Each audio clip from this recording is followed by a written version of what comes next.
दोस्तों, क्या आपका भी सपना भारतीय रेलवे में इंजीनियर बनने का है?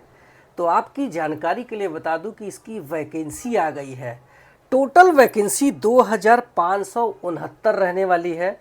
इसके अप्लाई डेट की बात करूं तो आप 31 अक्टूबर 2025 से इसका फॉर्म भारतीय रेलवे की ऑफिशियल वेबसाइट से भर सकते हैं, जिसकी लास्ट डेट 30 नवंबर 2025 होगी। तो आइए जानते हैं कि कौन कौन लोग इसका फॉर्म भर सकते हैं। तो सबसे पहले एज की बात करूं तो आपकी एज 1 जनवरी 2026 को 18 वर्ष से 33 वर्ष के बीच में होने चाहिए।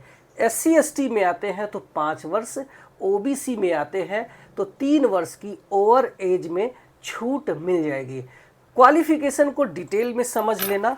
आप 3 साल का डिप्लोमा या फिर 4 साल की डिग्री किया है तो इसका फॉर्म भर सकते हैं। इसके ब्रांच को अच्छे से समझ लो कि इसमें आप mechanical, electrical, civil, electronics, instrumentation and control, computer science, information technology या फिर इनके कॉम्बिनेशन वाली जो ब्रांच है, जैसे प्रोडक्शन इंजीनियरिंग हो गया या फिर ऑटोमोबाइल हो गया या फिर टूल एंड डाई मेकर हो गया, इससे भी किया है तो इसका फॉर्म भर सकते हैं। इसके अलावा अगर आप BSc फिजिक्स केमिस्ट्री से किया है तो भी आप इसका फॉर्म भर सकते हैं, या फिर आपने डिप्लोमा किसी भी ब्रांच में किया है तो भी इसका फॉर्म भर सकते हैं। इसके एग्ज़ाम प्रोसेस की बात करूं तो इसमें CBT 1, CBT 2 और उसके बाद डॉक्यूमेंट वेरिफिकेशन होगा, उसके बाद मेडिकल हो जाएगा। और इसका मेडिकल बहुत इजी होता है, आप चश्मा लगाते हैं तो भी इसका फॉर्म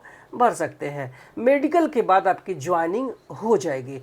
CBT 1 की बात करूं तो ये एक स्क्रीनिंग नेचर का पेपर होगा, जिसके लिए आपको 100 सवाल पूछे जाएंगे, 90 मिनट दिए जाएंगे। इसमें आपको मैथमेटिक्स, रीजनिंग, GK GS से सवाल पूछे जाते हैं। जब आप CBT 1 पास कर जाएंगे तो आपको CBT 2 से गुजरना पड़ेगा, और CBT 2 की जो मेरिट है वही आपको रेलवे में इंजीनियर बनाएगी। CBT 2 में आपको 150 सवाल पूछे जाएंगे, जिसमें 100 सवाल सिर्फ टेक्निकल एबिलिटी यानी आपके ब्रांच से रिलेटेड होगा। 50 सवाल आपका फिर से वही general awareness, physics chemistry, basic environment और कंप्यूटर से रहने वाले हैं। और इस तरीके से 150 सवाल आपको 2 घंटे के लिए दिए जाएंगे। तो आप भी इसका एग्ज़ाम ज़रूर दें, फॉर्म ज़रूर भरें। Thank you so much.